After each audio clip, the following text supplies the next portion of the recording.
এক স্কুল পড়ুয়ার ট্যাবের টাকা চলে গেল একই নামের একই স্কুলের প্রাক্তন পড়ুয়ার অ্যাকাউন্টে। ঘটনাটি বীরভূমের কীর্ণাহার তারাপদ উচ্চ বালিকা বিদ্যালয়ের। দুজন ছাত্রীর নাম চৈতালি হাজরা, আর সেই কারণেই নাম বিভ্রাটের কারণে স্কুল পড়ুয়ার ট্যাবের টাকা গেল একই স্কুলের অন্য পড়ুয়ার অ্যাকাউন্টে। কীর্ণাহার তারাপদ উচ্চ বালিকা বিদ্যালয়ের 10ম শ্রেণীর ছাত্রী চৈতালি হাজরার ট্যাবের টাকা প্রাক্তন ওই স্কুলের ছাত্রী চৈতালি হাজরার অ্যাকাউন্টে চলে যায়। অভিযোগ, দুই ছাত্রীর কাছ থেকে স্কুল কর্তৃপক্ষ পর্যাপ্ত ডকুমেন্ট নেয়। তারপর প্রশাসন ও স্কুল কর্তৃপক্ষের গাফিলতির কারণে ট্যাবের টাকা পাঠানো হয় প্রাক্তন ছাত্রীর অ্যাকাউন্টে। তারপর 10ম শ্রেণীর স্কুল পড়ুয়ার অ্যাকাউন্টে ট্যাবের টাকা না ঢোকার কারণে স্কুলের সঙ্গে যোগাযোগ করে 10ম শ্রেণীর ছাত্রী। তারপর স্কুল কর্তৃপক্ষ ভুল বুঝতে পেরে প্রাক্তন ছাত্রীকে ডেকে টাকা ফেরত দেওয়ার জন্য বলা হয়। তারপর 10ম শ্রেণীর ছাত্রী কীর্ণাহার থানায় অভিযোগ করেন।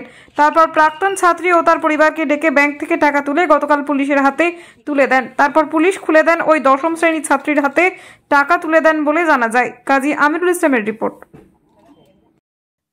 আমি 12-এ পড়ি এখন। আমি 11 যখন পড়তাম তখন ট্যাবের টাকার জন্য আমি অ্যাপ্লাই করেছিলাম।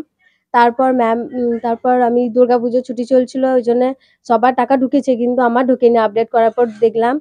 তারপর আমি স্কুল খোলার পর ম্যামদেরকে বললাম।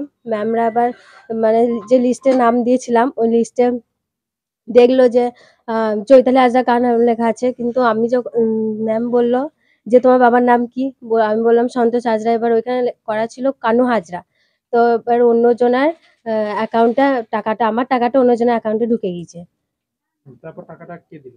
টাকাটা ওদেরকে বলা হয়েছিল কিন্তু ওরা সুস্থভাবে দিতে চায়নি টাকাটা। ওরা বলছে যে আমাদের অ্যাকাউন্টে ঢুকেছে তখন আমাদের প্রাপ্য। কিন্তু তারপর ম্যামরা ওদেরকে বুঝিয়েও পারেনি, ওই জন্য থানায় গিয়েছিলাম। থানাতে গিয়ে পুলিশ গিয়ে ওদের বাড়িতে বলেছে। তারপর আজকে ব্যাংকে গিয়ে ব্যাংক থেকে আমাকে পুলিশই টাকাটা দিয়েছে। পুলিশ কি বাড়িতে এসে দিয়ে গেছে? না, ব্যাংকে। ঘটনাটা কবে ঘটেছিল? ঘটনাটা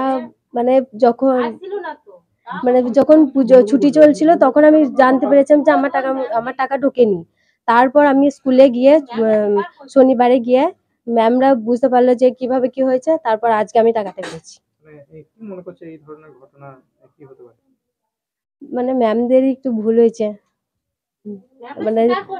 হ্যাঁ, এবার আমার নামও চৈতালি হাজরা, ওর নামও চৈতালি হাজরা, তো ওখানেই ভুল হয়ে গেছে ম্যামদের। কিন্তু ম্যামরা আমার জন্য অনেক করেছে, ম্যামদের জন্য আমি টাকাটা পেয়েছি। তোমার নাম? চৈতালি হাজরা। দিদিমণি ডকুমেন্টস নিয়েছে। আমার মেয়ে মাধ্যমিক পাস করেছে, 11-এ ভর্তি হয়েছে। আমার মেয়ে ট্যাপের টাকা ঢুকেছে, ওনারা বলছে তোমার মেয়ে টাকা ঢোকে না, যে অন্য জনের টাকা ঢুকেছে। দিদিমণি ডকুমেন্টস নিয়ে বলছে নিনি মেয়ে ছিল, একটা ম্যাম ছিল ওখানে, ওর বাবা সই নিয়েছে, ওর বাবা সব জেরক্স নিয়েছে, আমার মেয়ে জেরক্স নিয়েছে, আমার মেয়ে মাধ্যমিক দিয়েছে। বলছে যে না, ওর ডকুমেন্ট নিয়ে অন্য জনের টাকা ঢুকেছে, অন্য জনে পাবে। ওই টাকাটা যেলাম ব্যাংকে, দিয়ে পুলিশের হাতে টাকাটা তুলে দিল, দিয়ে পুলিশ আবার ম্যামকে দিল। বলছে তোমাদের টাকা তোমাদের জব দেবসি করেছে, তোমাদের টাকা 2 দিন পুলিশ এসেছিল। আমার ছেলেকে 4 দিন ফোন করেছিল, আমার মেয়েকে 5 দিন ফোন করেছিল। দিদা এরপরে বলছে যে তোমাদের টাকা নয়। তারপরে কি ঘটনা? তারপর বলছি তোমার টাকা নয়, তোমার ওদিন টাকা দিতে হবে। আমাদের যোদ্ধা শুধু টাকাটা দিল, যোদ্ধা হাতে টাকাটা দিলাম, আমাদের দিল না।